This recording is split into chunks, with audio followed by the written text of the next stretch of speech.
American. But on that day, it was a win that continued Charlotte's undefeated start to the season and led to their third best win streak in program history of 8 games that year. They snatched their only ever at-large bid to the NCAA tournament. So there is a little history with TCU, and one that they will hope to repeat today as they look for an upset of the Horned Frogs. We are underway from Transamerica Field. Parker Johnson, Lindsay Ozimek here with you for some Charlotte women's soccer as it's played up the sideline towards Peyton Patrick. Annabelle Walker getting another start. The freshman started the opener against UNCW. She is going to be along that front line with Bader and Patrick today. How do you see them lining up and combining with this different formation, Lindsay? You know, I think with moving 5 to the back and playing 2 in the midfield, they're obviously going to move away from their more possession-style oriented play and going to be playing more direct. You know, they got 3 quick players up top, and they're going to look to take advantage of transition quickly, play the direct ball to get the Peyton Patricks in behind so they can use their speed. And on that note, let's take a look at our keys to the match for TCU and Charlotte. As you said, taking those chances in transition will be crucial for the 49ers. And TCU, a team that likes to have the ball and possess with purpose. Yeah, you know, their coach was talking about how possession-oriented they are. But at the end of the day, possession means nothing if you're not moving the ball up the field with a purpose to score a goal. And he was very specific about, yes, we want to keep the ball, but always keeping the ball with the goal of moving towards the goal and scoring. So 2 teams with a possession focus, and we'll see which of those mentalities is able to take a grip on this game. Early on, Charlotte looking confident and composed. Playing out of the back, Spitz. Charlotte Harris in a bit of a different position today, usually the right back in a back 4 for Charlotte. She's playing left center back of the 3. And here comes a freshman, Evie Baker, pressured by Walker. She turns away and is challenged by Penelope Rich. Ball squirts back to TCU as Melcher regains possession. Imathune finds Memely. And now a first touch for Seven Castaigne. Drops it into the midfield, and Brocious swinging it out wide with the use of Oli Peña. Now Lancaster dancing. Draws some defensive help from Bader. Clipped over the top. TCU in behind. And a sliding challenge. Sees it behind for our first corner kick of the match. Corner kick upcoming for TCU. And as I mentioned at the top, these 2 teams have played one time before. Charlotte with a 100% record in those matches. In fact, TCU scored first in that game back in 2002. And Charlotte with 3 goals unanswered on their way to a storybook season. But it's TCU knocking early yet again, like they did on that fateful day 22 years ago. In the corner, sent high in the box. Initial header won by Melcher, but Charlotte able to clear it back out to the wing. Diorio.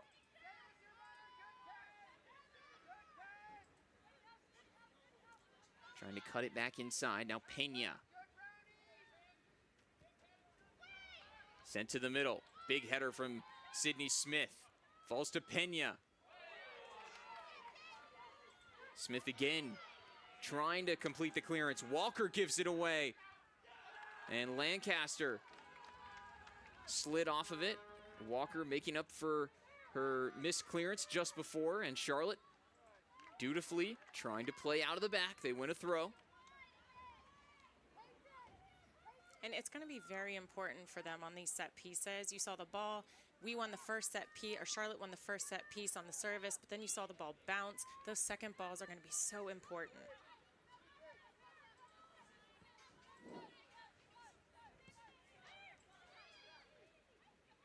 Memely bringing it forward and into the feet of Lancaster, who likes to drop in from the front line. Now the overlap from Baker, and Wakeman jumps up, snares it. Her first touch of the ball with her hands.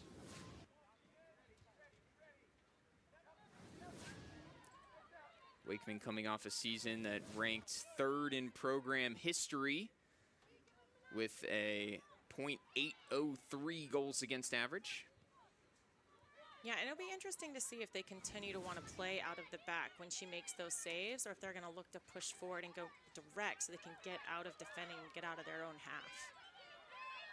Hodney closed down Castaigne before she could turn. Memeli comes on to the loose clearance. Tried to find Castaigne on the inside channel. Again, closed down by Charlotte, who are intent on clogging up the middle of the pitch today with 3 center backs and 2 holding midfielders.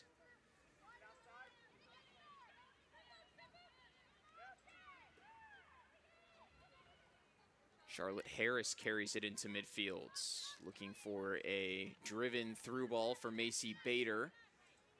The angle wasn't perfect and picked off by the Horned Frogs.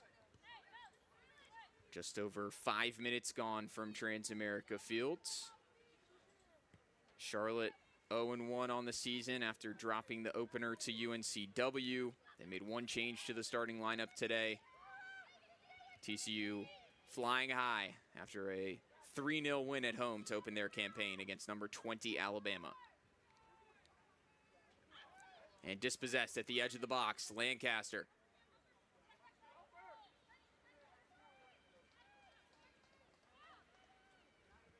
Forced all the way back. Bader helping out at the edge of her own 18-yard box defensively. Charlotte sitting very deep. And Pena has dropped back to pick it up. Combines with Castaigne.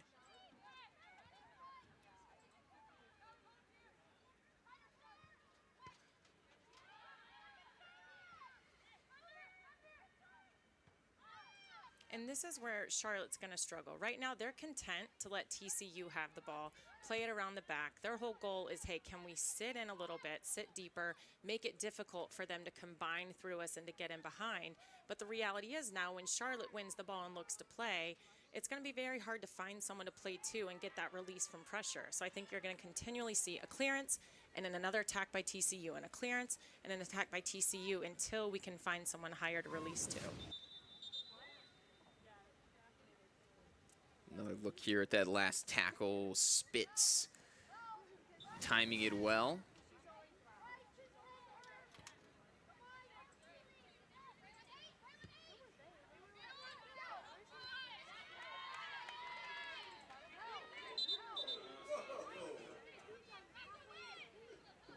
And Diorio tried to steal a few yards on the throw in. Caught by the referee as Castaigne defended by Sydney Smith, and she gets some help from Peyton Patrick. Now Bader looking for options.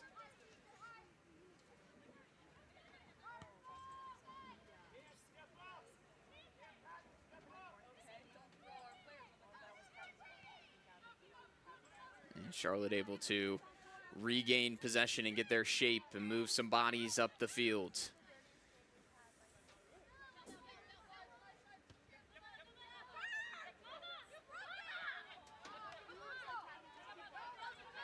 Walker goes back to Smith, and long ball, nobody there in the middle for Charlotte. Yeah, and you have to remember, Charlotte's got 2 center midfielders against TCU's 3. So for them looking to find the ball in there, it's going to be difficult.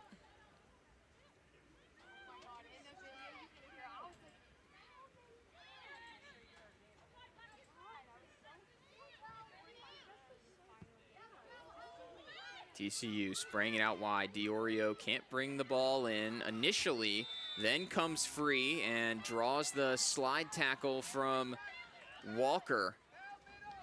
Whistled by the referee, nothing further. Diorio, such a dangerous player on the wing. She moved from outside back into a out-and-out winger this season, and she was pretty dynamic in that first game against Alabama. Yeah, she's definitely a player that loves to face up and run at you 1v1. She's a defender's nightmare. And up against her, Walker has been defending along on that side. Rich a freshman as well. Diorio set to send in the free kick. Back post ball, and the clearance sliced behind by Harris. Another corner kick coming up for TCU. Bella Diorio will again trigger the corner kick for the Horned Frogs. And looking at last season, it was a year that ended in disappointment for TCU. A quarterfinal loss in the Big 12 tournament, snapping their streak of 7 straight NCAA tournament appearances. And Diorio playing the corner short, got the cross into the back post. Now it's Cameron Patton who has switched sides of the field during this set piece play. And unable to get around the corner, but that was a surprising end to the season for this TCU program that has been the mark of consistency over the past few years under Eric Bell. Yeah, and Coach Bell said, obviously, there was extreme disappointment, and they spent a lot of the spring putting the players in positions of adversity, learning how to fight through tough things so that to make sure that doesn't happen again.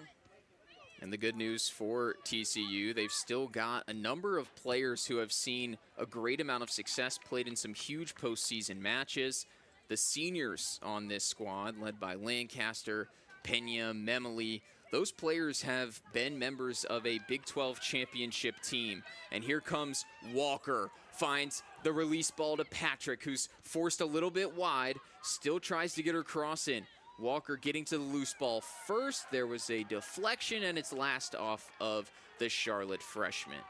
And that's going to be the struggles. You saw Peyton get the ball. She got in line. And then we had 1, 2 people in the box versus 4 or 5 TCU defenders. And so for Charlotte to get opportunities, they're going to have to find a way to release people into the box. And so while TCU had that postseason streak snapped, Charlotte looking for a return in a program on the rise under Brandy Fontaine, pardon me. I've got my wires, my women's soccer wires crossed there for a moment with a U.S. national former player beside me and Lindsay. But Charlotte has made some good strides under Brandy Fontaine and looking to take a step up from last season. Played inside, Castaigne, and she finds the roof of the net. 7, Castaigne opens the scoring. 13 minutes in, 1-0 TCU. Oh, and you can see there why she is so dangerous. She is a player that they're going to want to keep back to goal. Someone always has to be on her back for Charlotte because when she faces up, we saw it against Alabama, but she is so dangerous in front of the net. 7, Castaigne, a junior out of Utah and somebody who has lived up to her name. 7 goals last year for TCU. Their leading returning goal scorer. She got on the score sheet against Alabama, and now with her 2nd goal of the season, continuing that hot start for the Horned Frogs. Eric Bell said she's a player that everybody knows about in the Big 12, and she's getting to that point where she's going to start getting some national recognition sooner than later.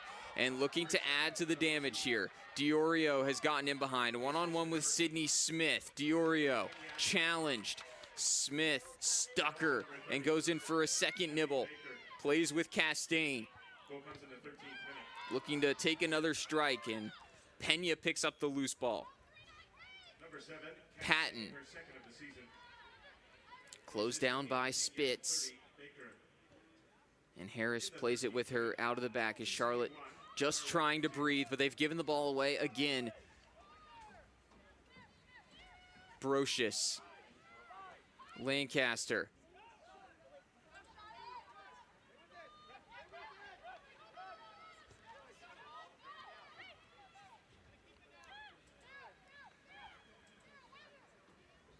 Cameron Lancaster passes off to Brocious, and Lancaster gets it back, floated in the direction of Castaigne. That's an area that Sydney Smith will always have the advantage aerially, and Charlotte able to deal with it, but a quick storm of pressure right after that opening goal. Yeah, and here they just need to take a quick breath. Deep breath, calm down.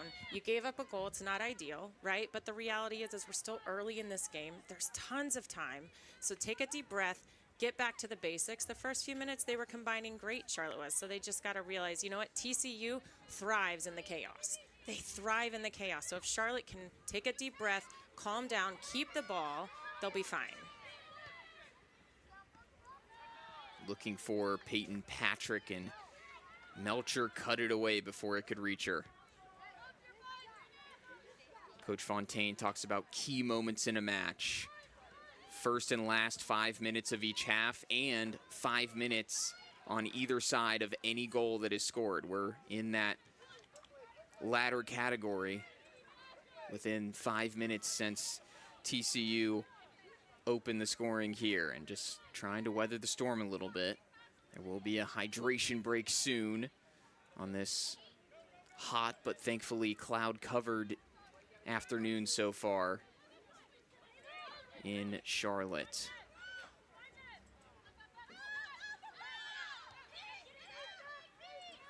Memoli once again securing the ball from the back line, and a 1-2 from Pena and Lancaster. Such a good connection. Cut away by Walker. Bounces off the shin of Patrick. Brocious has it back yet again. Brown dives in. Pena tried to slot through Castaigne. Smith all over it. And Brown with pressure from behind. Ball taken off her toes and poked back to the Horned Frogs. Those moments of turnover. TCU get it back so quickly.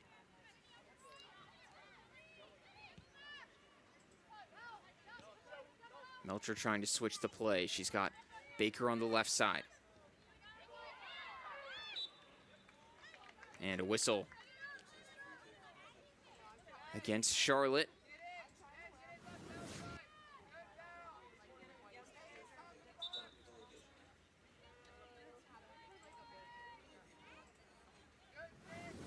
Handball against the 49ers.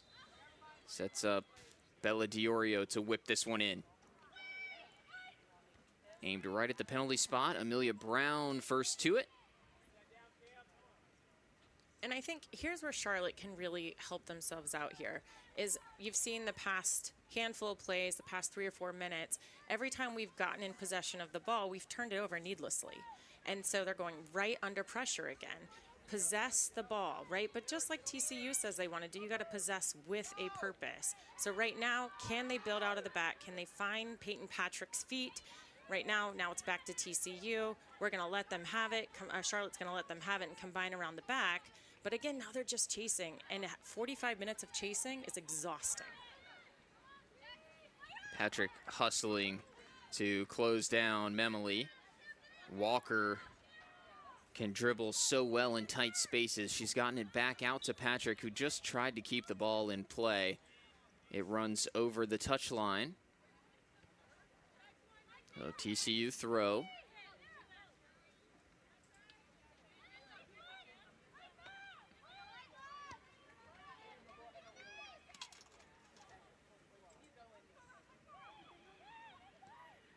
Forward comes Cameron Patton, who had a phenomenal debut against Alabama, the freshman right back, who has played pretty far up the pitch so far against the 49ers.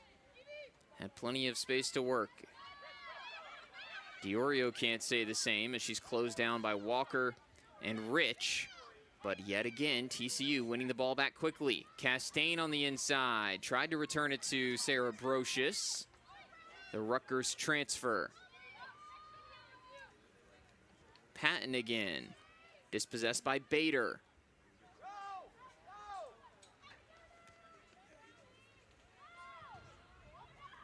Bader zips it back to Tuva Hodney. Looking for the release, and again, Patrick unable to provide the outlet for Charlotte. Castaigne in the pocket. Fired it low, and the deflection off Sydney Smith. And then Francher ends up back in the hands of Emma Wakeman.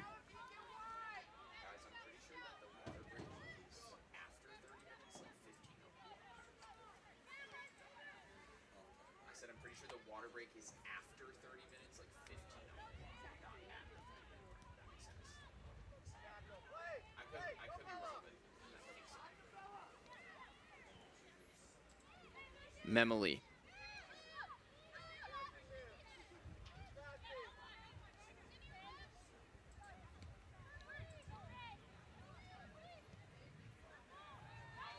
Pena picks out a pass to Baker.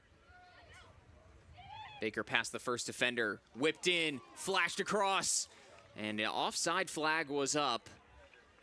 Wakeman wouldn't have known, but the ball just escapes the back post.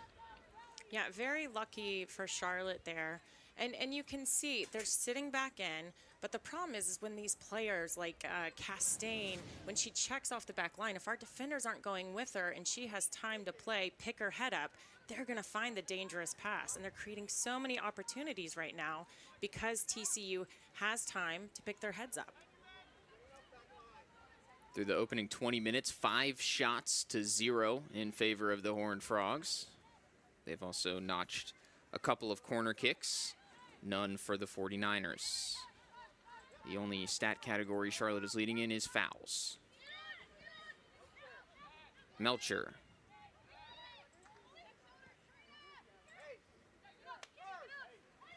Brocious taking up some more advanced positions. Hodney heads away from Castaigne.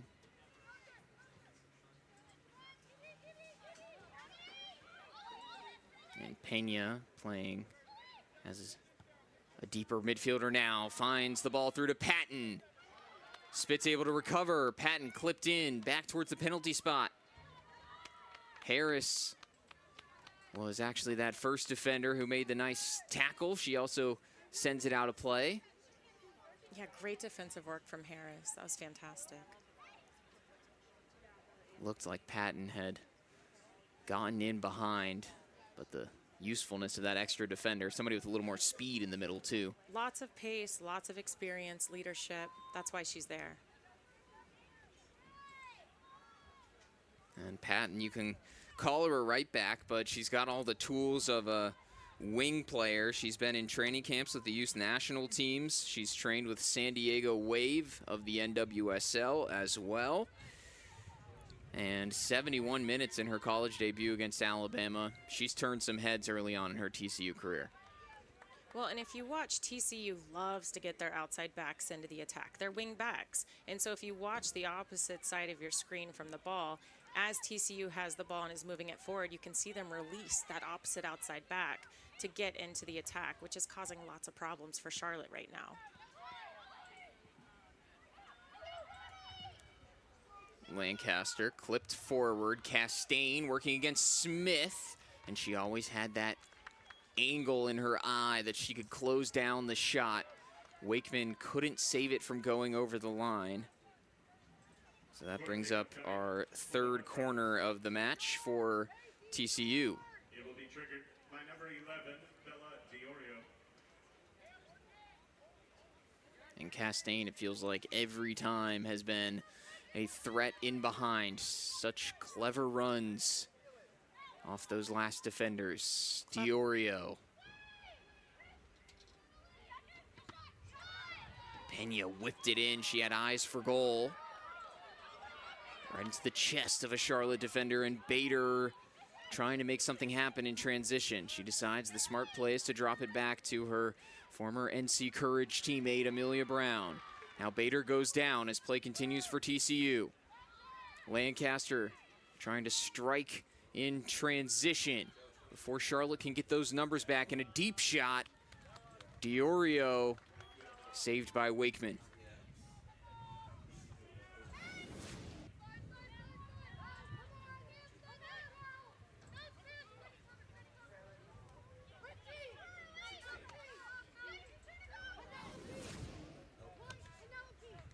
Well, they've played a lot of combinations very well so far. That was kind of the first long shot we've seen from TCU.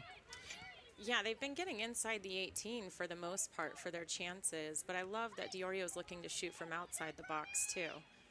Let's play not be predictable, but just doing such a great job combining here and really stretching out the Charlotte back line of 5 players. They use their width so well, TCU does.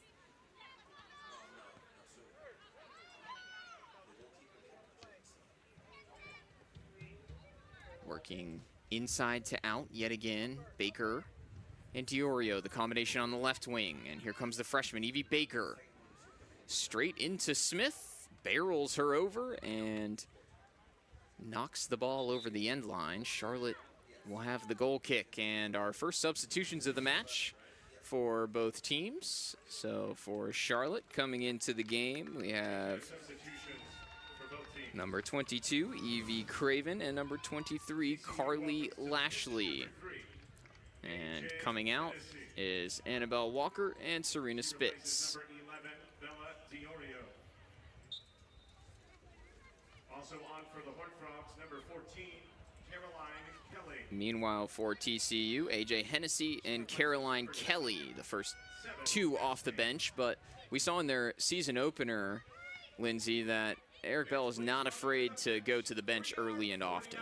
No, he's not. In the first half alone, he used 8 substitutions, and a lot of them freshmen. So you're having freshmen that are coming on the field that are getting early experience already this season. And they still got the 3-0 win, too.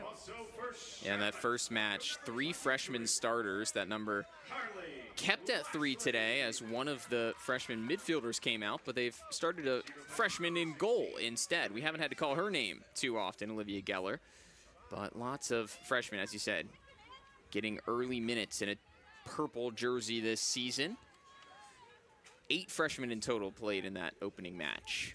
Yeah, and that's going to make a big difference at the end of the season. It's a long season, and they have TCU has a very competitive out-of-conference schedule, and the fact that these freshmen are already getting valuable minutes, I think, will prove very important to them later on in the season.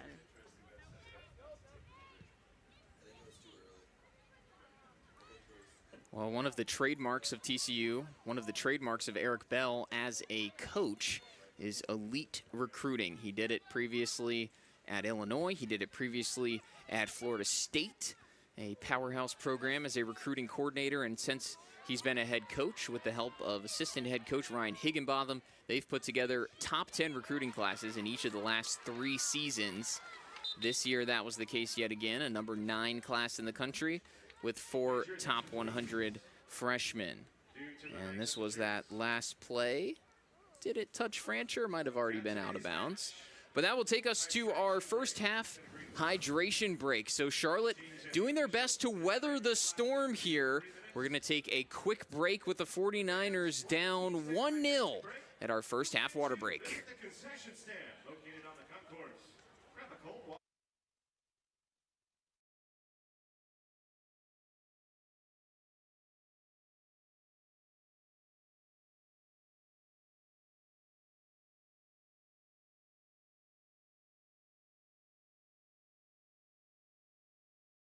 And perhaps the highlight of the night, Memphis traveling to Missouri.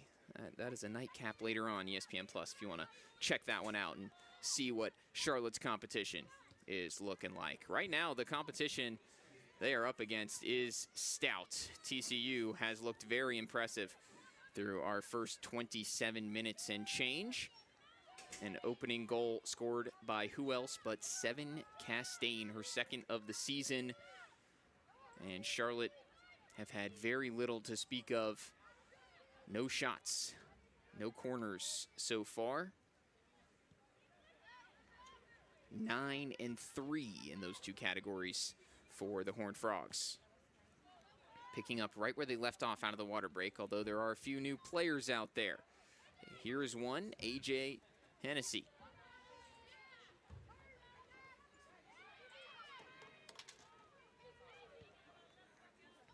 Hennessy came in for Diorio. As Melcher steps in.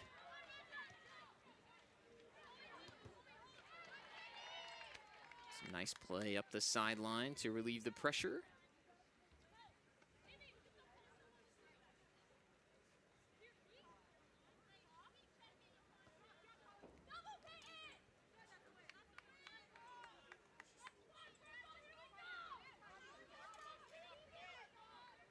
First look here at Carly Lashley, another freshman for Charlotte. Part of a impressive 10-player recruiting class for Brandy Fontaine. Lashley played at Heritage High School, same place as Braylon Francher over in Raleigh, Wake Forest to be specific.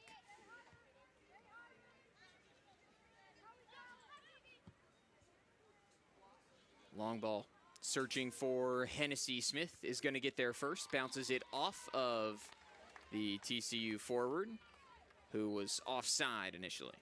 Yeah, and that was great coverage from Smith, and honestly, they'll take that all day. Sit in, let them have the ball, work it around the back, make them play long. If Charlotte can make them play over the top, I think they'll find a lot more success.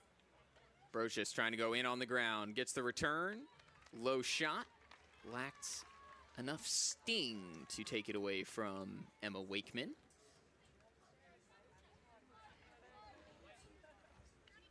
That was one of those quick turnovers that we saw plague the 49ers at the beginning of this one. And chasing it down, Evie Craven. Good pressure. Patrick from behind as well. And then Melcher hardly broke a sweat. Looked like she had the situation under control and finds Pena, another controller, the one who supplied the assist for Castaigne's goal.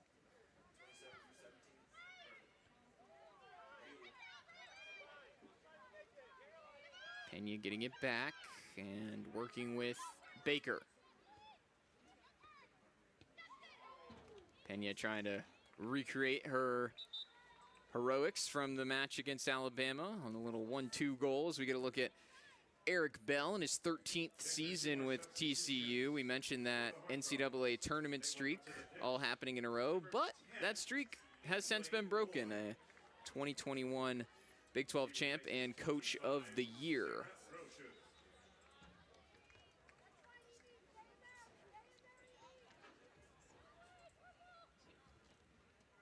TCU also welcomes number 27, Blake. And if you look at Charlotte's shape right now, on the ball, there's nowhere to play because there's no one high. So in transition, they almost have to slow down transition and can't go quickly because they have to allow time for their teammates to get up and join the attack. And then when they lose the ball, now it's right back in their half again. So it's very hard to play an attack out of this formation. And there are definitely defensive advantages to it for sure, but very hard to create something on the attack.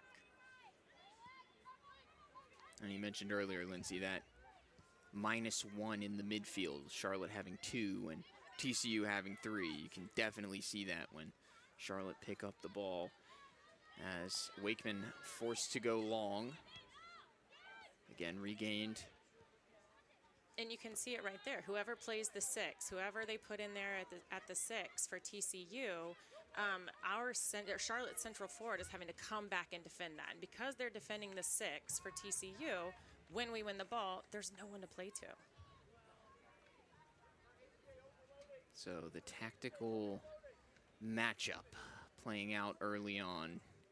Brandy Fontaine gave me a quote in the preseason. She said, "We like to play chess, not checkers."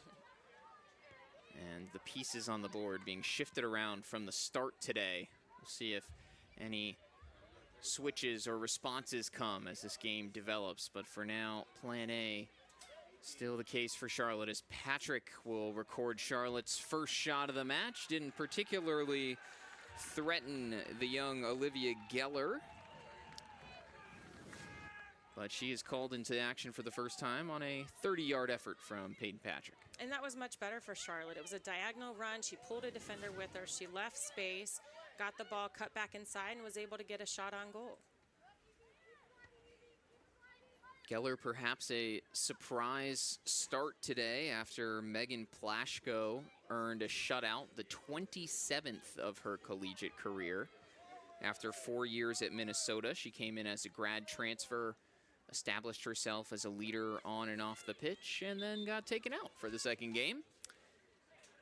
Geller getting the call, and the woman calling the shots on the opposite side, Brandy Fontaine. 13, 19, and 8 overall with Charlotte, but an improvement from year 1 to year 2. And here in year 3, boy, a tough schedule that she has put together. And we're seeing early on just how difficult it is against TCU. But this is a team that has eyes on competing with these types of teams. And these are the games you have to play. If you want to be the best, you have to play against the best. And so the wins don't matter when you're playing teams that don't challenge you. And so Charlotte will learn a ton from this game, regardless of the result. And they got to be playing the best competition. This is a great game. It's fascinating because Charlotte had already put together most of their non-conference slate when this game got added. They already had a Final Four team from last year in Clemson on the schedule. They already had number 18 this year, Mississippi State, on the schedule. That game is coming up next on Thursday. And that was before they even added TCU to the schedule. And Brandy told me that at that point she said, you know, why not? We've already got all these other teams in there. They came back after some negotiation and decided they wanted to take the game. And she said, well, we will get our tests early on and we will be more than prepared for the American.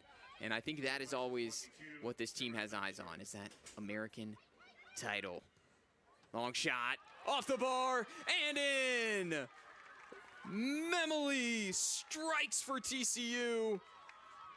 Unsavable for Emma Wakeman.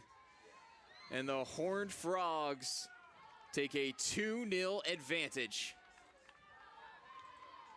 Yeah, that's a fantastic strike.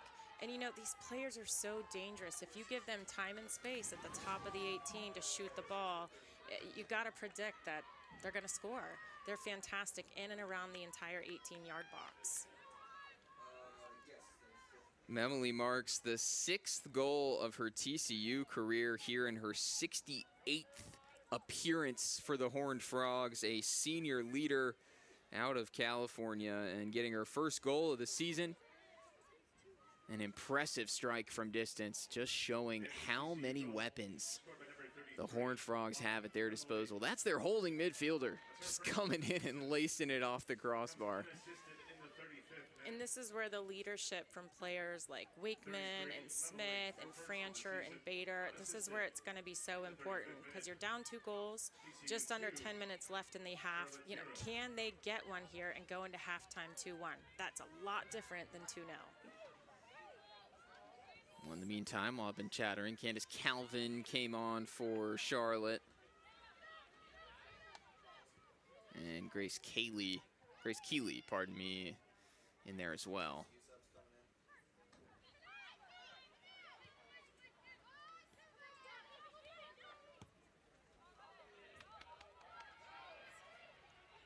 And Laura Kate Westerbeek also along the front line as Charlotte try to freshen things up a little bit before halftime.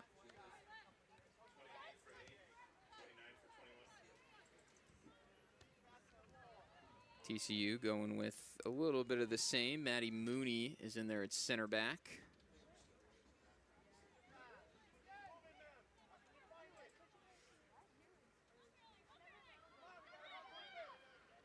Horned Frogs moving forward. And it's Kelly who looked for the pass of Lancaster. Hodney trying to send it up the line. The header comes right back to Craven. And then she can't bring it in for Westerbeek.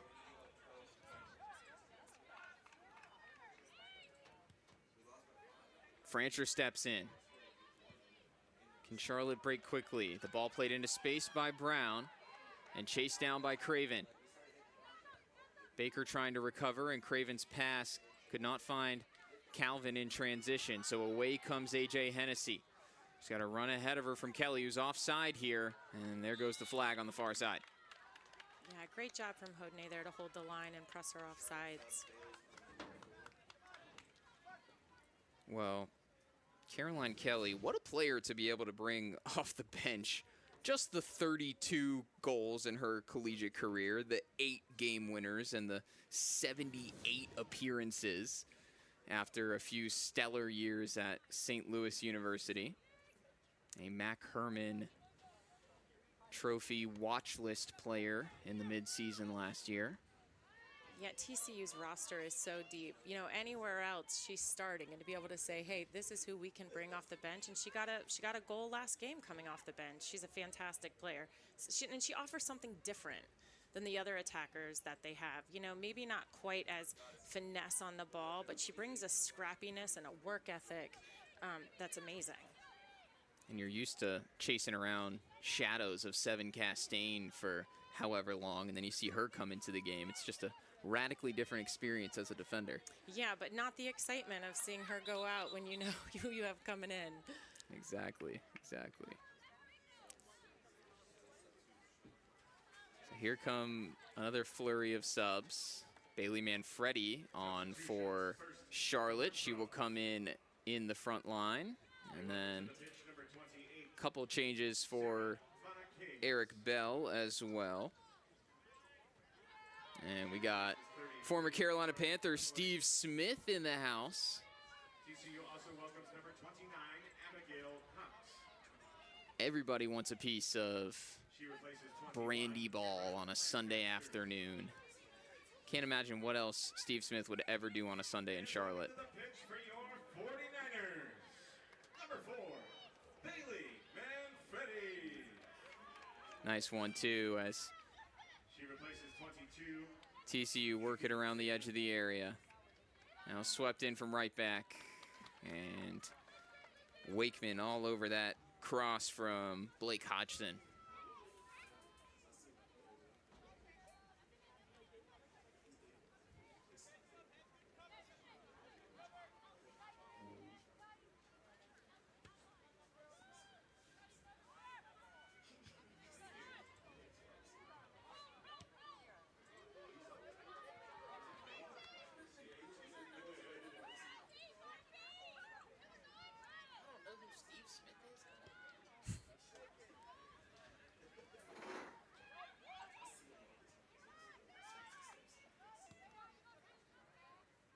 About 5 minutes left to go in the half. Charlotte prodding for an opportunity.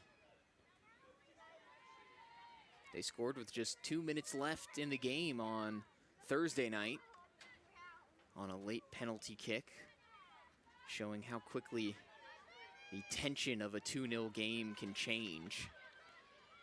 And if you want to get back in it, that's where it all starts. You just got to get that first one, and then all of a sudden, it can swing really fast. It's true, and you can see Charlotte right now is already starting to press and play with a higher line for these last 5 minutes. Can they sneak one in last 5 minutes of the game? It's a totally different feel going into halftime, a completely different feel. You feel like you're back in the game, and you're one goal away. Again, those key moments that Brandy Fontaine circles in the match. We are back in that window yet again.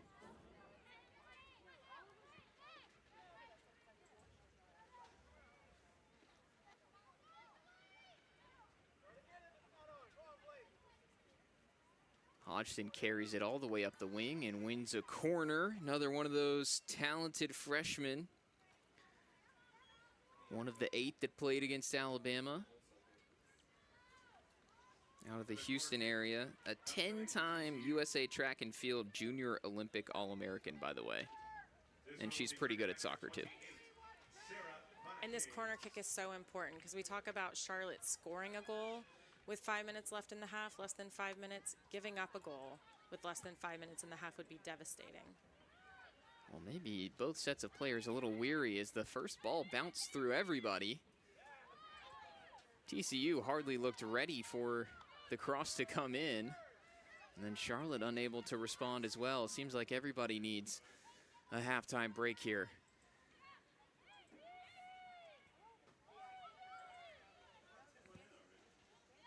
And a loose pass from Pena. That's a collector's item. Chased down by Calvin. This could be an opportunity for Charlotte. Francher's got to pick her head up here, looking towards the middle, and Manfredi's run, but it's closed down by Jenny Imathune. And the early ball's not going to work. The early ball's not going to work because there's not enough players high. You know, the few times Charlotte has gotten wide on the right with the ball, they got to get in line, get all the way in line and give other players time to get up. Hennessy to the end line herself, and Wakeman had to take quick action. Our assistant referee on the far side spotted that the ball was already out when Wakeman touched it. Sorry to cut you off, Lindsay. Please continue. No problem.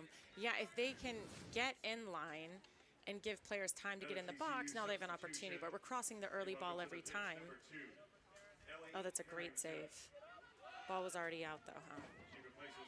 Couldn't be too sure, but TCU showing exactly what Lindsay is talking about Charlotte needing to do. Take a page out of the Horned Frogs book. And a shot, this one also saved by Wakeman. This one will actually count as a save. And it produces a late half corner for TCU. Well, set pieces were a problem game one against UNCW. Both goals that Charlotte conceded started from corner kicks, one directly, one on the second ball. They need to clean it up. 90 seconds till the half. Whipped in, front post, headed away. Lashley got the clearance. Baker stumbles over her shoelaces. Francher picks it up. And Smith trying to get out. A big tackle from Hennessy. Now Wakeman with some work to do. Spots a pass on the far side. Flipped forward and couldn't find a teammate. Charlotte doing their best to play it out of the back as we tick under a minute on the first half clock. TCU in the driver's seat.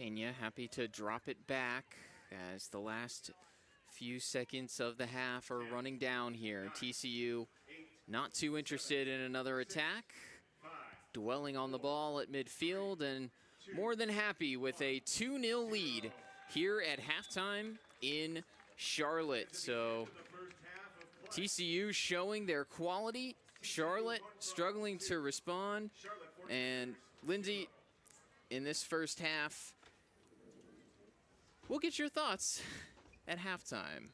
Little teaser for the audience. We're going to head away for a break. We'll be right back with more. I'm Aya, the next generation of AI. There is something wrong. I'm going to take care of you. Spoiler, right now, it was one-way traffic for a lot of the first half. TCU, from the very jump, was all over this game, forcing Charlotte into tough fouls, and it didn't take long before Seven Castaigne broke the deadlock with her opening goal, and the pressure only continued from there as Charlotte was playing in a defensive lineup and TCU just kept on going. They had subs to bring in to keep the heat on. Bella Diorio was quite active in the first half, forcing some saves out of Emma Wakeman. And this was the only shot of the half for the 49ers, courtesy of Peyton Patrick. Just a few moments later, it was Lauren Memely making it 2-0 with a goal of her own. A couple of pretty unstoppable shots for Emma Wakeman, who did her best throughout that half. But as we come to the halftime break, the stats are pretty lopsided, it has to be said. And for Eric Bell, can't be making too many changes here, Lindsay. I think these stats paint a pretty accurate picture of that first half. Yeah, Coach Bell's halftime talk is probably pretty simple right now. Keep doing what you're doing. They're getting lots of playing time for other players. Honestly, there's been some beautiful combinations, some beautiful soccer. So I would guess he's going in halftime pretty happy.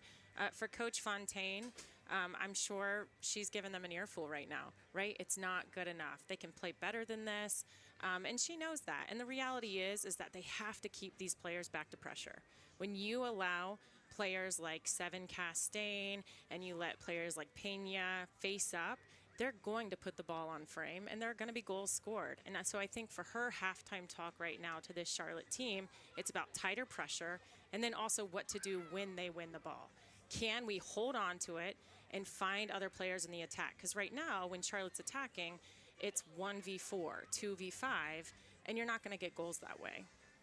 So lots to think about for these two at halftime. Well, we're going to step aside, and second half coming up.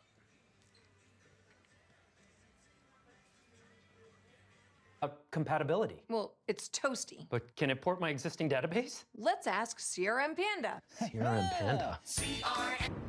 Just moments away from second half kickoff here in Charlotte. A sunny Sunday afternoon, and thank you so much for being a part of our show today on ESPN+.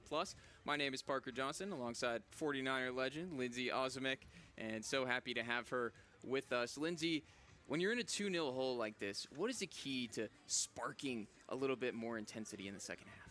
I think a lot of it is going to be emotion. I'm sure there was a ton of emotion in Coach Fontaine's halftime talk to the girls, and it's belief.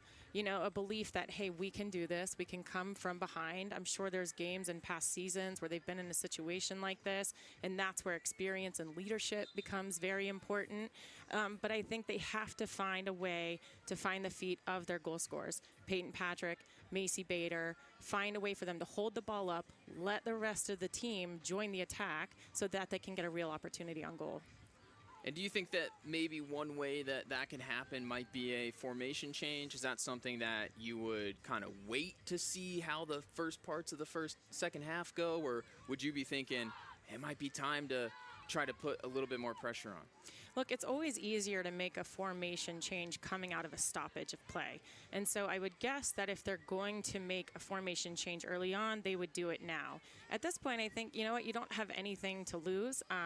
You know, if you lose 2-0 or you lose 10-0, it's still a loss, right? So they have to find a way to get into the attack, or this game will stay 2-0 or worse. Yeah, it was interesting on Thursday night. They also faced a 2-0 deficit to UNCW. Kind of waited until the final few minutes of that game, but of course, much different dynamics. That was a game that Charlotte expected to win. The second goal came later on, and they were forced to respond. In this case, from pretty much the opening kick, TCU has been the dominant side. We saw it in our first half stats that we showed at halftime. If you stepped aside, 13 shots to 1 in favor of the Horned Frogs, 5 corner kicks to 0. They have really had all of it, and as you said, Charlotte's going to need to do something in order to make it look any different in the second half. And just a reminder for everybody, Charlotte will also be back in action Thursday night at home as they wrap up these opening 3 home matches in the regular season. Students will be on campus. It should be a great vibe as they welcome in another Power 4 opponent in an SEC team ranked this week in Mississippi State. We may also see a TCU jump into the standings. They were receiving votes this week and then beat Alabama, who was a ranked team. And here's another look at that schedule upcoming for the 49ers. What's up next? That home match against Mississippi State. Don't have to leave the state of North Carolina for the rest of the month, which is great. There are 3 road matches against local sides. So we are back underway for the second half as Bader dropping it back. And Charlotte trying to spark a turnaround against TCU. Yeah, and at first glance, it does look like Charlotte has made a formation change. So that'll be great to see how they do here, and are they able to get more attacking opportunities with playing more players forward. So immediately a few of those changes to note. Penelope Rich in there at left back. Lily Tui up top. And Laura Kate Westerbeek back in the action as well. Macy Bader appears to be just in that pocket. Well, maybe Tui and Bader playing as those kind of forward 2 players in the middle. But here comes TCU as Baker flying up the left. Spots a ball into the box. Brocious offside. And she may have actually been aiming for Castaigne, who would have been on, but came through to Brocious. So what do you make of those changes for Charlotte as we see the offside decision again? Tui is getting her first appearance of her Charlotte career. I think it's a great change, a welcome change. It's a great formation shift. You can see already how many players they have high. They're holding players high. So as they win the ball and go to clear it, they're going to be able to hold the ball up. They're going to be able to get chances and not be put under defensive pressure for 45 minutes. That was certainly one of the challenges for Charlotte in the first half, trying to keep the ball when they did win it. Peyton Patrick, burst of speed towards the end line. Forces a slide tackle from Melcher, and it bounced back off of Patrick. An unlucky break for the 49ers as they don't get rewarded with their first corner of the game, but a nice run from Peyton Patrick showing what she's all about up that right side. And her opposite number, Cameron Patton, showing her own stuff. And a nutmeg pass from Lancaster finds Memely, the second goal scorer, as the sun peeks out from behind the clouds.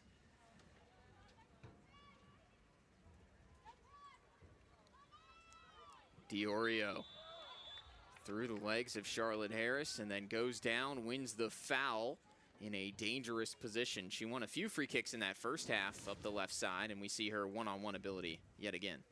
Yeah, and I'm sure Charlotte would rather have the foul there than Diorio in on a breakaway on goal. So not a bad foul, and to give them the free kick there. Preferable to the breakaway.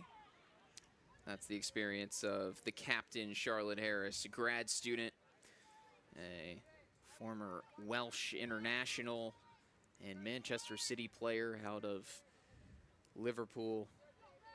Made such an impact on the 49ers. Diorio. Couple of missed headers, still alive at the back post. Tossed back into the mixer. Memely headed off the line, still bouncing around in there. And finally, Charlotte knock it out to halfway, but TCU trying to come again. And Smith making no mistake. That ball was getting all the way out of there. Yeah, that's a clearance. That's what we like to see. That's a clearance.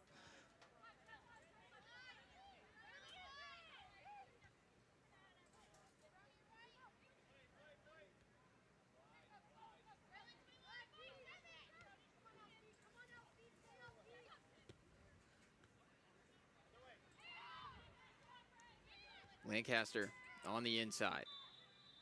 Brocious was sneaking ahead of her, and Lancaster was fouled as she released the pass.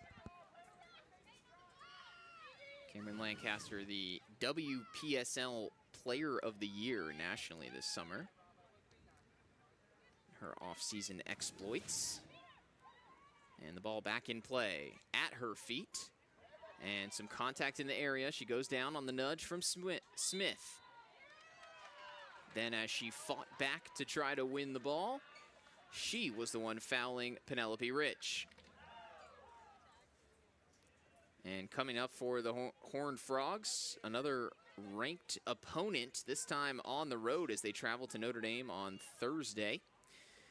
And then after that, a few more tough contests, and they start out Big 12 play with the big hitters. They've got BYU and Texas Tech, the two top 10 teams in the conference within their first 3 conference games. So things heat up quickly for the Horned Frogs, just as they do for Charlotte. But TCU has really been up to the test early on. Of course, they've looked good today. The 3-0 win over Alabama in their first match.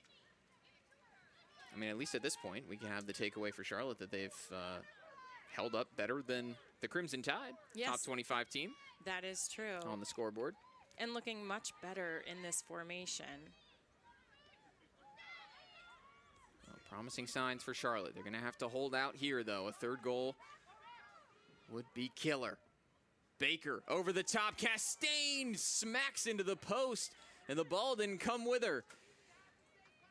So a missed opportunity, and Castaigne's health is the first priority here.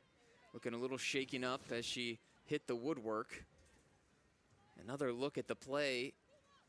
Wakeman may have gotten just a fingernail on it. And thankfully, Castaigne seems to be all right.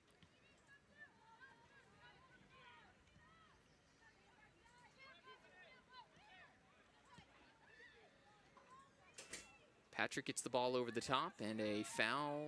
No, referee had the whistle in his mouth and did it for show. As TCU continue to build out of the back. Patton with a step over. Forced back by Westerbeek. Lindsay, did you ever have any run-ins with the post? When the coach decided to play me a goalkeeper, one time I had a run-in with the post, and I never played goalkeeper again. A tactical post collision from Lindsay to spark her midfield career. That's right. Well, I was a goalie, so I've got some nightmares that still exist, but we'll leave those for another time. Seven Castaigne could tell you all about that.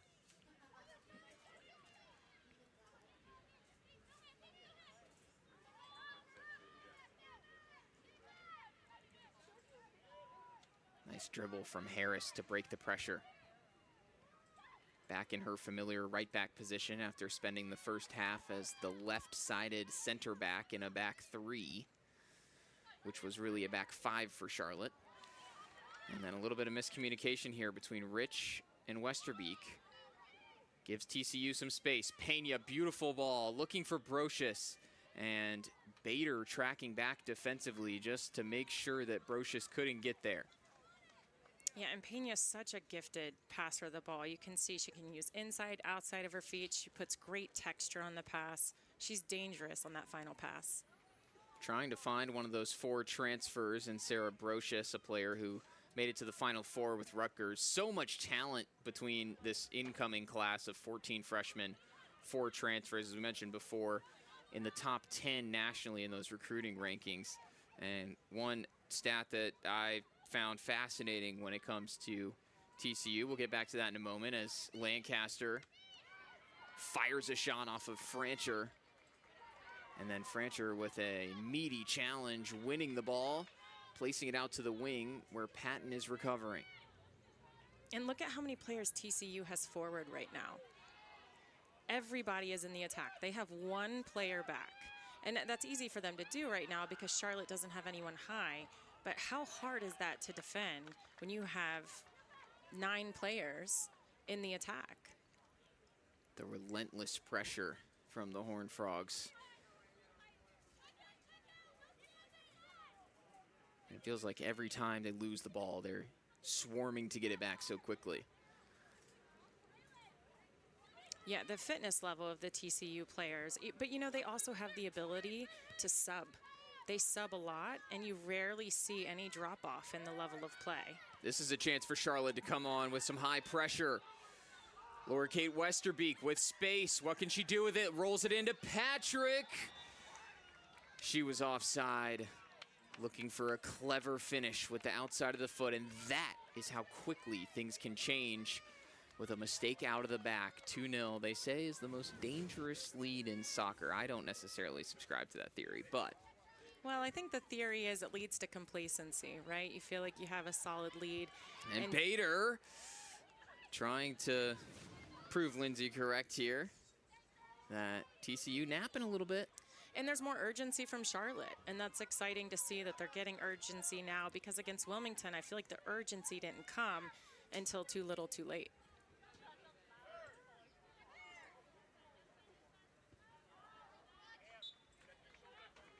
Dangerous tumble for Penelope Rich as she chased that ball off the natural grass onto the indoor track. And speaking of the track, there's some amazing athletic genes in the Patrick family. Peyton Patrick's brother transferring in this year to kick at Charlotte after starting his career at Coastal. And her father and both grandparents competing nationally. Her grandfather making it all the way to the Olympics in track and field in 1968. So no surprise, perhaps, that Peyton Patrick has excelled on the soccer field. And the South Carolina transfer has become a huge part of this Charlotte program last year and this. Lancaster sent away no nonsense by Tuva Hodne, former professional in Norway. And the ball clipped in. Lancaster going down. She's frustrated at the treatment she's been getting, but that's what happens when you're the star. Yeah, and it's Penelope smart. Rich doing well. It's smart from defenders. A lot of times when you're playing against a highly skilled attacker, when you're more physical, it can knock them off their game.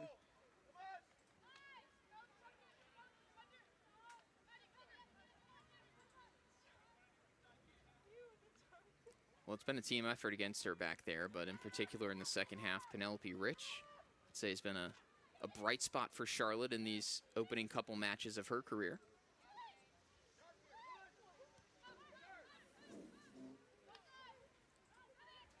Seven Castaigne bringing it forward. Into space for Diorio. She's got speed to burn. And an incredible lunging block from Sydney Smith in the perfect position, Corner kick upcoming. as that ball was headed right back to Seven Castaigne's left foot, which opened the scoring here in the 12th minute. So danger averted for Charlotte, but the 6th corner of the match coming for TCU.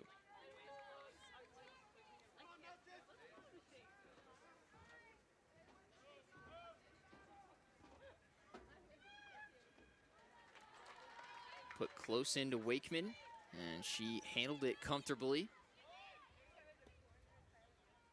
Putting it down in her feet and looking for the long pass to Tui. Yeah, that's tough. I get that she's looking to play quick out of the goal, but even if Tui brings that ball down, she's 1v5. There's not much she can do with that. And now they're right back under pressure again. I'd love to see Wakeman hold the ball, let everybody get forward, and then play.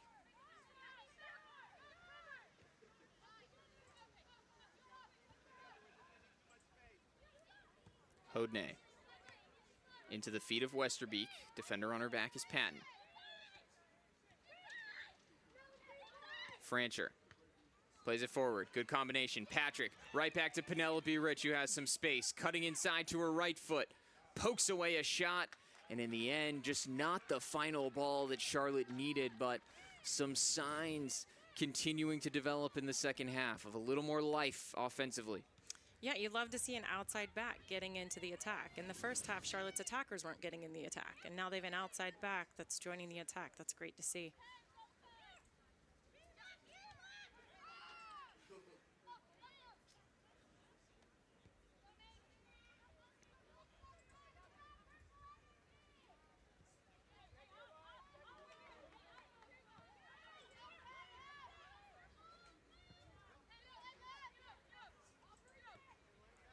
Patton ever present on the right as Lancaster comes deep to collect. Castaigne given room to turn. Now Smith steps in, and Diorio can roll, can dip, can cross. Wakeman all over it.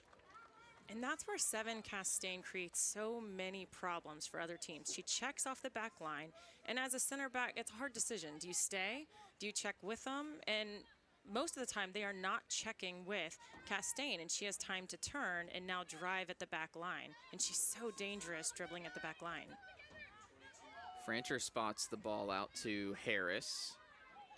Plenty of space for her to run into. Big touch into midfield.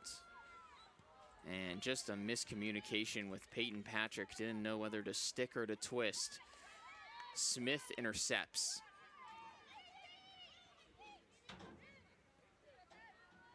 Tui tried to tiptoe it through. Now Lancaster to Castaigne, and Hodney with a big challenge. Closing down the airspace and not giving Castaigne room to move. Patton trying to turn the corner on Westerbeek. And the winger did well. Fans back onto the pitch for your 49ers. Pair of subs for Charlotte, Evie Craven and Serena Spitz. Changes up the left as they replace Rich and Westerbeek. Meanwhile, AJ Hennessy returns for the Horned Frogs, and Diorio takes a seat. She replaces 35, Laura Kate Westerbeek.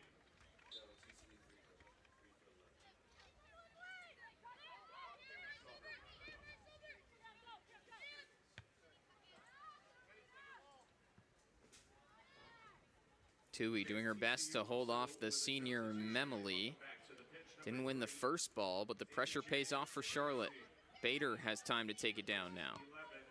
Haven't seen her with the ball at her feet nearly enough for the liking of 49er fans. Peyton Patrick drops it back to Francher. Playing it wide to Spitz. She can go at Patton, who invites the challenge and stands up to it well. Tangle of feet, and the referee spotted a foul on the freshman defender as Spitz gets the better of her. I think that's a fortunate call, because honestly, it just looked like a tangle of feet for both of them. But I'm sure Charlotte's happy to take the set piece.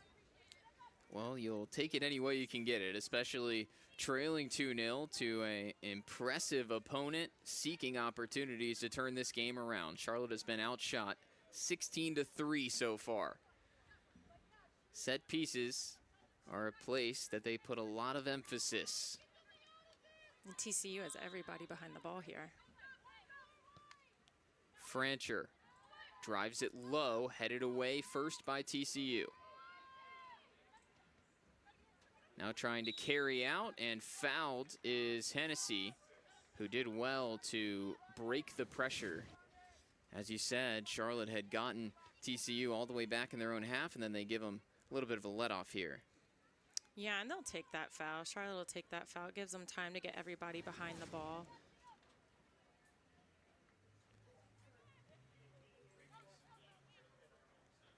Good pressure from Patrick.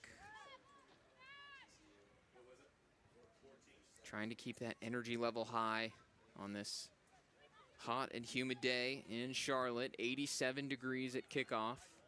It's not as bad when the sun dips behind the clouds, but right now beaten down here at midday. Although I think the TCU players will consider this a chilly afternoon walk in the park after their season opener peaked at 104 down in Fort Worth.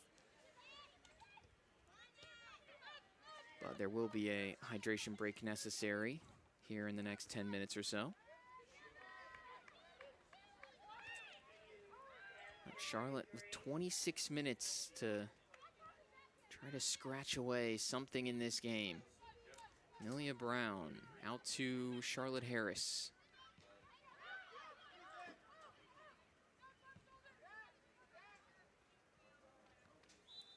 Early on in that play, Charlotte found the feet of a front runner, and I think that was something they had yet to do this half, was find the front runner checking back to the ball, and that's something TCU does such a great job at. And if Charlotte can do more of that, she had time and space to play the ball, keep the ball, and I think they can get some chances if they can find the front runner's feet. Slowly building those connections and that pattern of play. Charlotte switched formations at halftime. They've definitely looked more comfortable.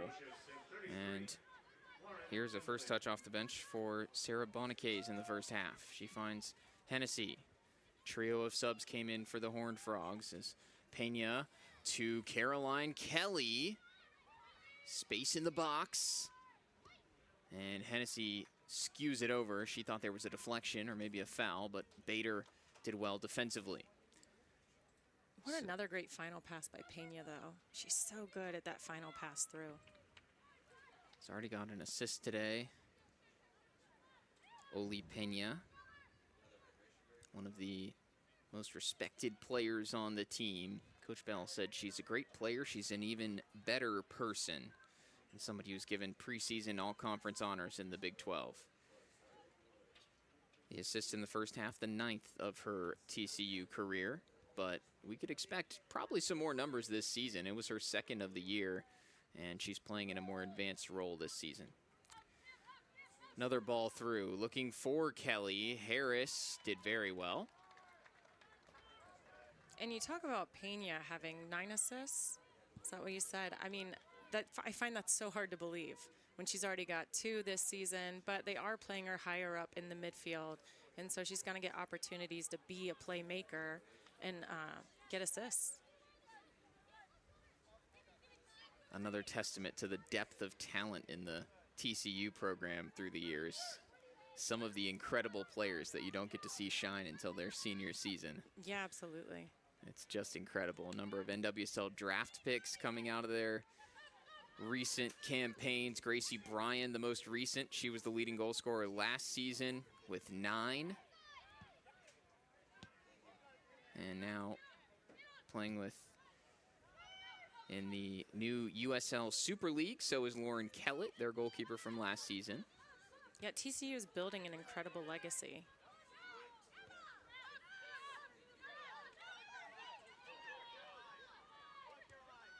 Back-to-back Sweet 16 appearances in 2021 and 2022. And then again, that NCAA tournament streak broken last year after 7 straight for a program that before that had never made the NCAA tournament. And as we've referenced a couple times today, back in the day, crossed paths with Charlotte in Conference USA. So it has been quite the trajectory for this TCU program over the years, building themselves into a national power. And I asked Eric Bell what the key to that was, and he was very clear that talent acquisition is the #1 factor.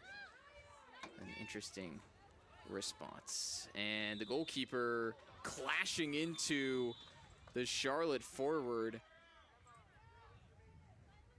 Olivia Geller off her line, delivering a blow to Evie Craven. Fairly so, although the offside flag, I think, was up, which adds a little bit of insult potentially to injury here.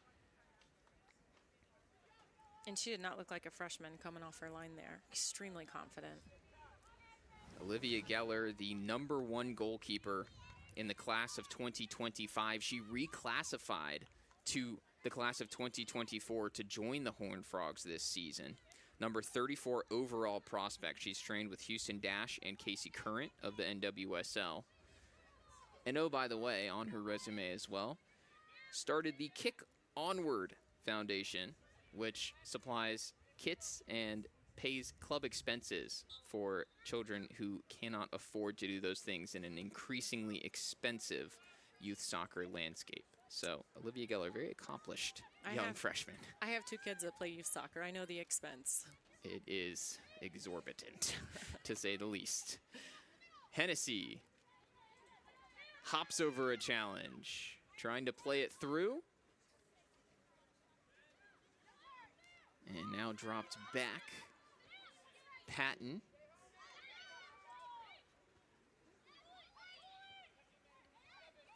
Pena to Kelly. Kelly just fighting her way through, has a shot, big challenge from Charlotte. Bodies flying, the ball contested at the penalty spot, and we have a whistle from the referee and an indirect free kick given inside the box, I believe for playing on the ground, which is a dangerous play penalty, which is an indirect free kick. Let's get another look at that.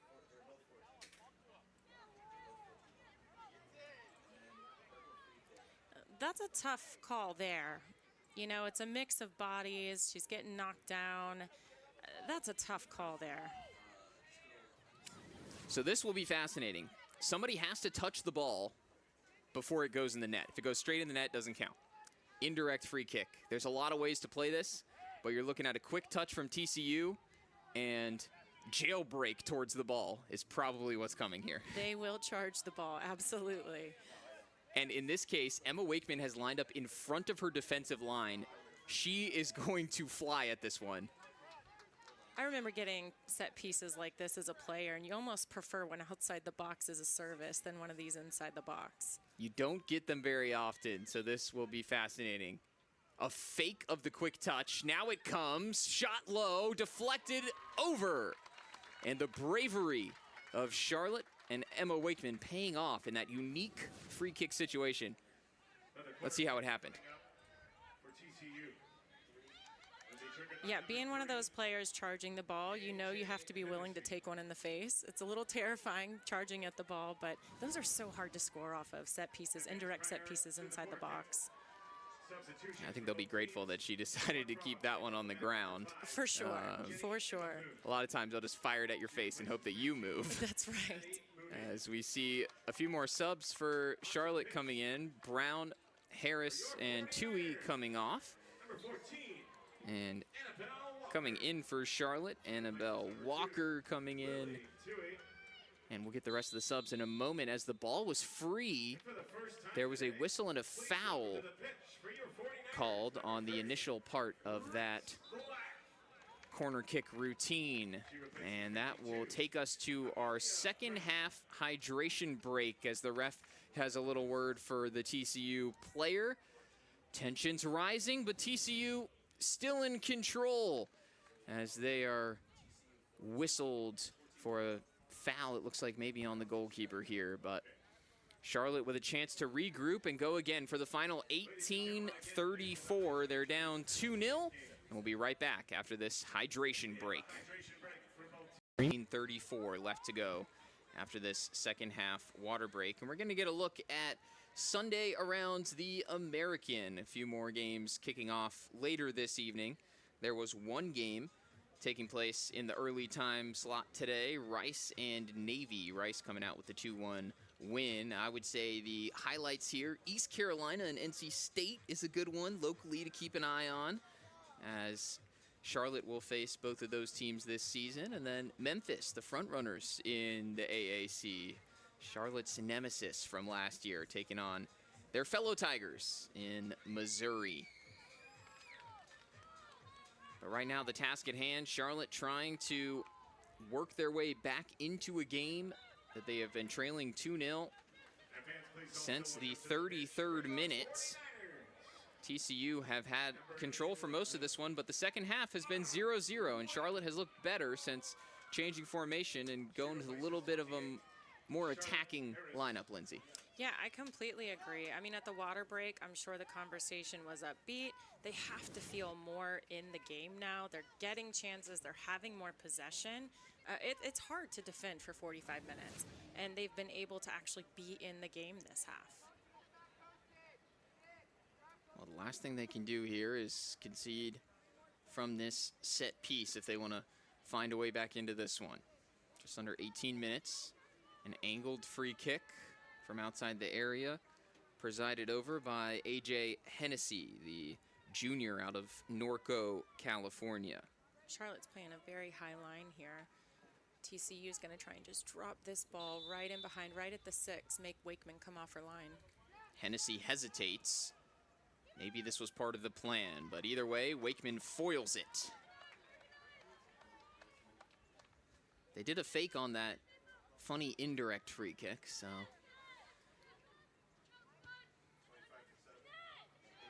Yeah, that was interesting. I'm not sure if that fake was on purpose. I'm not sure what that was.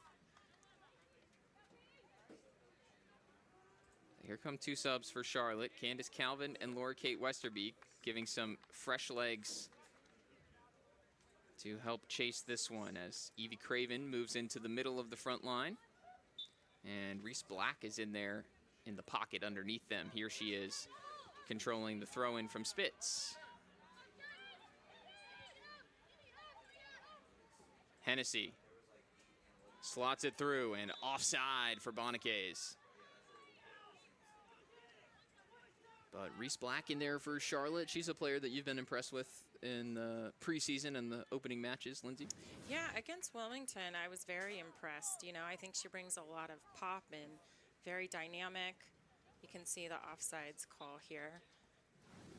But and someone that Coach Fontaine sees as being a huge contributor to the program in the future. There's a number of players sort of eligible and fighting for that third attacking midfielder position. Here's Black spraying it out wide, and Annabelle Walker, one of those players as well. She's on the wing for now, looking for help from Calvin. Well, certainly a more attacking lineup. Looks like Francher by herself, and Black and Walker both in midfield. Yeah, I think they're a great combination. And for these last 15 or so minutes, this is where, if you're a Charlotte fan, you want to see every time the ball goes out, they're sprinting to get it back in play. You got 15 minutes to win the game, but it starts with one, right? And so seeing that urgency to get that first goal, because it changes everything. 2-1, now the game becomes chaotic. There's urgency. And so every time the ball goes out, you want to see them sprint to get that ball, get it back in play. Because TCU is happy to keep the ball out of play.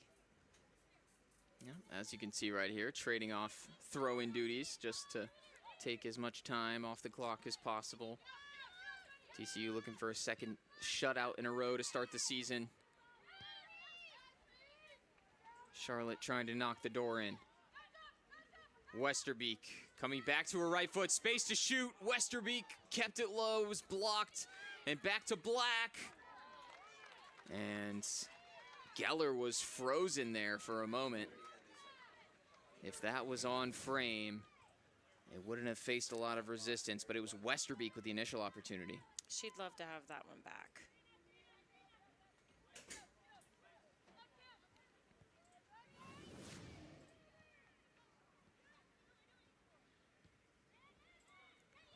Good combination play from the Horned Frogs coming off of the goal kick. A little bit of contact going against Baker. Now Westerbeek, a couple of runs ahead of her. Cravens to her left. Played in that direction. And her opposite number 22, Melcher, cleans it up. Melcher back in the lineup this season. She missed 2023 with an injury sustained at the end of the 2022 campaign. A real sad case. She had scored 2 goals in the Big 12 quarterfinal in 2022. Her season ended with injury in the semifinal just after that. Only 2 goals of her career to this date. But back in there this year, and they've needed her with preseason Big 12 honoree Grace Coppinger out with injury. She stepped in well at center back. Brocious, as Kelly drew some contact. The referee tried to play advantage. Calls it back here. 13 and a half to go. Tangle between Hodney and Kelly.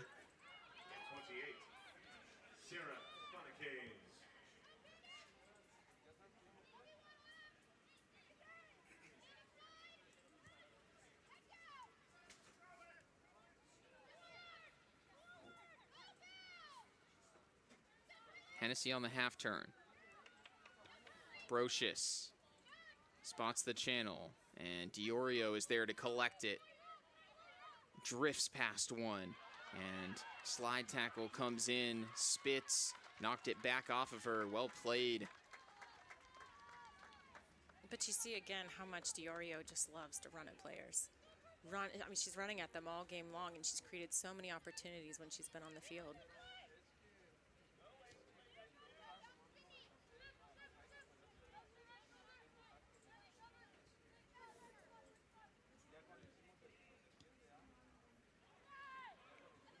A loose touch from Calvin works out for Charlotte. They keep possession here.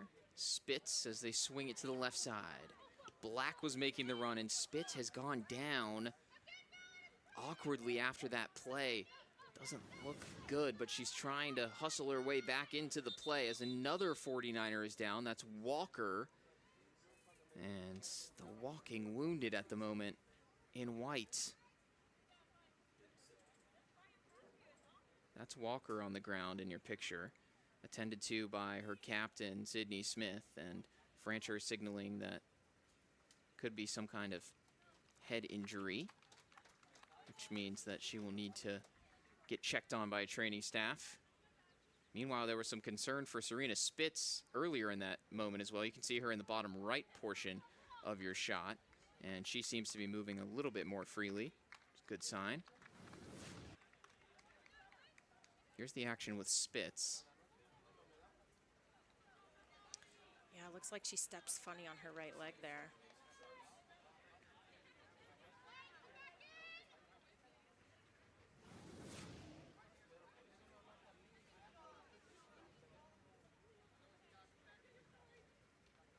So Walker is trotting back to the halfway line. She's going to come right back into the game as soon as the referee allows her back on. Spitz never came off the field, so she's good to stay.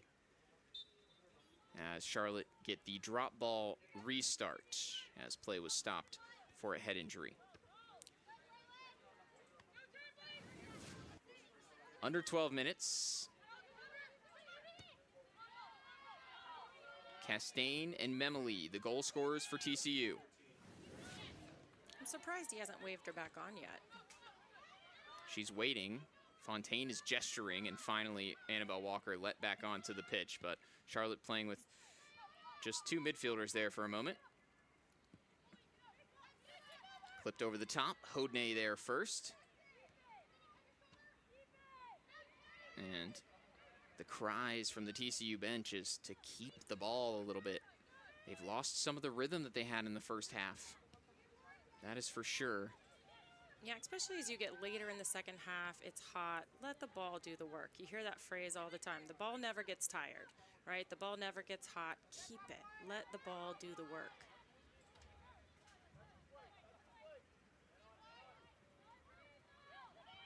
Walker trying to jump the passing lane, and now it's Calvin who does the same on the far side. And the referee will allow some substitutes to come on. When the leading team substitutes in the last 15 minutes, the clock is stopped. So we are paused here at 10:37, although both teams bringing in some changes. So Bader and Patrick back on to close this one out for Charlotte. They've got 10 minutes to try to find a tally. Craven and Candace Calvin depart. And for TCU, they also get a pair of substitutions. One of them, Olivia Hodgson. She replaces 25, Candace Calvin. And still, it's Seven Castaigne is the other one. 7, Peyton Patrick. She replaces 22, Evie Peyton. Patrick almost had an opportunity on the quick turnover. And it's been that final pass that's just letting Charlotte down. They're getting into the attack, starting to create an opportunity, and just missing that final pass. Brancher handling Brocious physically, kept the ball, but then it was given away by Walker. Bader wins it back. She provided the late spark against UNCW, the senior trying to bring this team to life late yet again, and Westerbeek towards the end line. Black was waiting in the middle, but Melcher met it first. Westerbeek again to Annabelle Walker.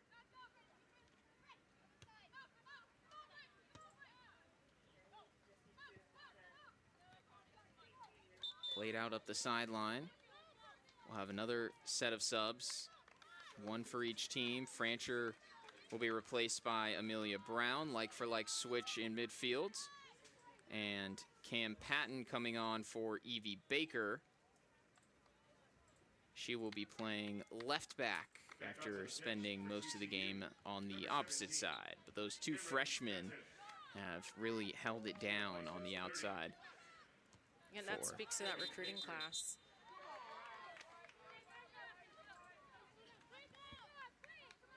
A lot of trust put in them in these early stages of their careers. Brocious and Pena controlling with Memeli. So much experience between those three in the midfield. And so clean from TCU. You rarely see a drop in play because a first touch let someone down. Rarely is there a bad first touch on the ball. It's just so clean.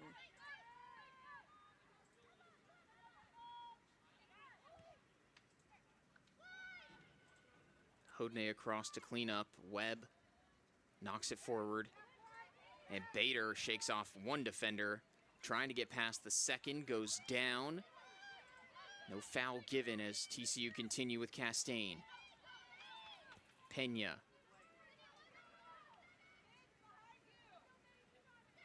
Hennessy making inroads on the left and back to Diorio. So many weapons for the Horned Frogs as they sink their teeth into this one. Hennessy pass two and a slide tackle, and that's a penalty conceded by Charlotte. Chance for TCU to put this one on ice, courtesy of the run from A.J. Hennessy, who's been a dynamo off the bench. Bader came to help. She did escape the challenge, and then pretty clear penalty, I think, Lindsay. Yeah, that is a penalty kick. So it was Charlotte who was given a late penalty on this side on Thursday night. Now it's TCU. And Hennessy tasked with the spot kick. She was 2 for 2 from 12 yards last season. Hennessy steps up, goes right, saved Wakeman, and taps in the rebound. 3-0 TCU. That's unfortunate for Wakeman. What a great save. That's all you can ask of your goalkeeper, right? That's all you can ask. Make the first save. Let's see if the Charlotte players track. Oh, you see TCU players in the box before Charlotte players. Either way, hard to get to that before the person taking the shot. So. That's true, but great save from Wakeman. So Hennessy records the 6th goal of her TCU career. Half of them have come from the penalty spot. And that puts an exclamation point on TCU's performance, matching the scoreline from their opening contest of the season where they defeated Alabama 3-0. I said it before, Lindsay, but if you zoom out of the frustration, it's almost encouraging that it's a similar scoreline as a team that came in as an SEC contender and number 20 in the country in Alabama, what they put up. Now, they had a few more shots and a little more of the game than Charlotte has had. I would agree, but you know, this has kind of been a tale of two halves, right? They lost the first, Charlotte lost the first half, 2-0, right now 1-0, second half. And I think that if they had played this way in the first half, the second half would have been even better, right? Maybe you go into halftime only down 1-0 as opposed to 2. So a much better second half here from Charlotte, but TCU still just so dominant in possession. And just to underline that point, after a 13-1 shot disparity in the first half, it's been 7-4 in favor of the Horned Frogs in the second. And 2 of those came from that last penalty, so. Oh, that's right. Definitely a much better performance from Charlotte. Something to hold on to as Bader sent tumbling. And that was Ellie Harrington, the reinforcement on the back line, the freshman out of Florida, who did not take kindly to Charlotte's captain.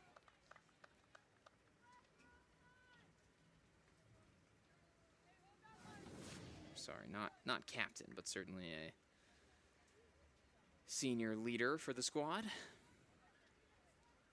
And this is when, as a player, you know, you hate being down 3-0.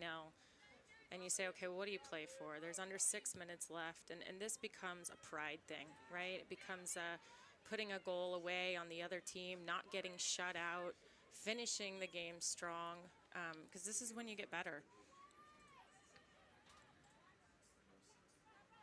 And despite the disappointment on Thursday night, that was the case at the end of that game as well, with Bader scoring from the penalty spot in the final couple of minutes, working to earn that penalty herself, never giving up on the contest. And you do leave the game feeling differently. When you leave with a goal, there's definitely a different feel when you walk off the field.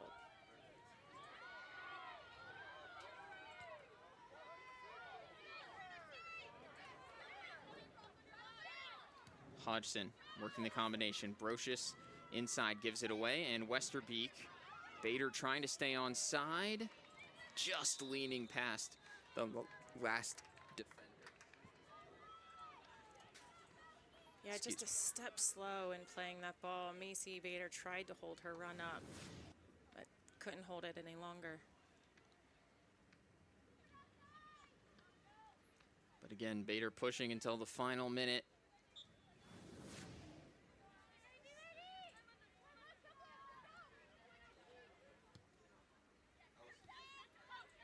3 goals have been spread out today. Castaigne, Memoli, Hennessy. Castaigne gets her 2nd of the season to lead the team.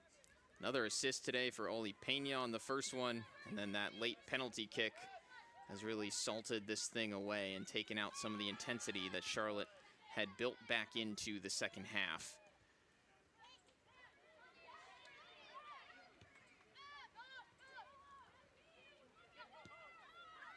A TCU team that, if I was voting in the polls, would certainly be in the top 25 for me this week, Lindsay. Absolutely. They took down Alabama, who was ranked number 20 at home. This, a tough road win against a quality Charlotte team that you may not see in those score lines from the first couple games, but there will be a lot of teams who could not pull off a 3-0 performance like this, the way that TCU has today here in Charlotte.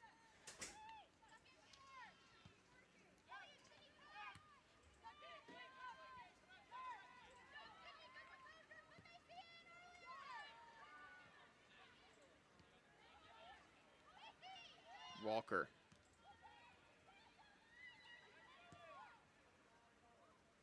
And that's the value you get from games like this. You see Walker on the ball multiple times there. She's a freshman. She came in last spring, so she was here early, had a whole spring training with the team, and it definitely shows in her confidence and the time she's getting on the field. But that's the value of these games early on, is you're getting freshman experience against top quality opponents.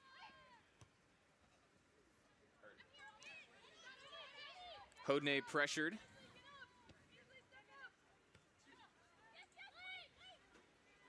One back, Hodgson.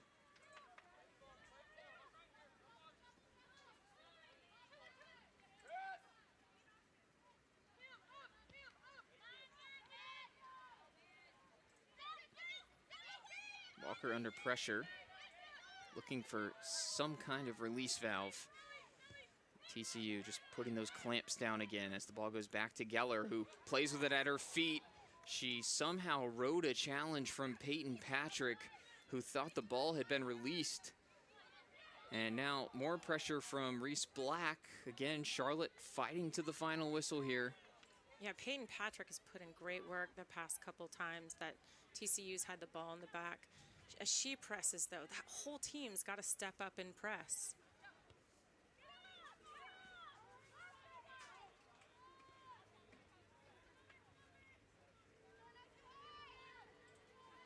Here's Bader trying to pluck the loose ball, and Bader whistled for the foul on the play. She's been on the receiving end of some physical contact. Now this is the 2nd time from Harrington.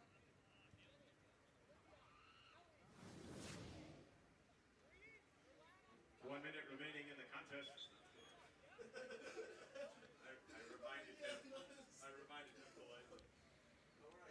And the clock stopped with about 58 seconds as Bader gets some attention. The last thing you want to see from a Charlotte perspective. But Lindsay, we had a similar conversation on Thursday night as that game was wrapping up. But how do you reset and go again? Because we got Mississippi State coming to town on Thursday night. Another Power 4 opponent who will have a very similar outlook, a very similar quality level to this TCU side. What can Charlotte take as positives from this match and things to work with as they approach that one? Yeah, I think the positives here are the way they've responded in the second half. Again, a much better half than the first half. I think they found the formation that was working better for them. I think the work rate from players was better, and I think they just kind of had a feel for how TCU was playing for Charlotte. But, you know, here's the other thing, though. Winning is a habit, and so is losing. And they have to find a way to break this losing streak. And I think a lot of what can do that is score first. Getting a goal early. And you know, this is a team that they, I think, can beat with Mississippi. And is a game that they have to win. When I was playing college ball, we had a mentality of we don't lose at home. And I know Charlotte has that mentality still. And so they'll be talking about that in the locker room. And I think next game you're going to see a team with a chip on their shoulder that's hungry and wants to win. Final 10 seconds of this contest. 6, 5, 4. TCU still attacking and showing that that 3-0 win is no mistake. Charlotte dropped to 0-2 on the young season. The home woes continue, but they have another chance Thursday night to get it back against number 18 Mississippi State. We'll be back for that one on ESPN+. Lindsay will be back with me. And how do you feel? 90 minutes on the pitch compared to 90 minutes in the booth?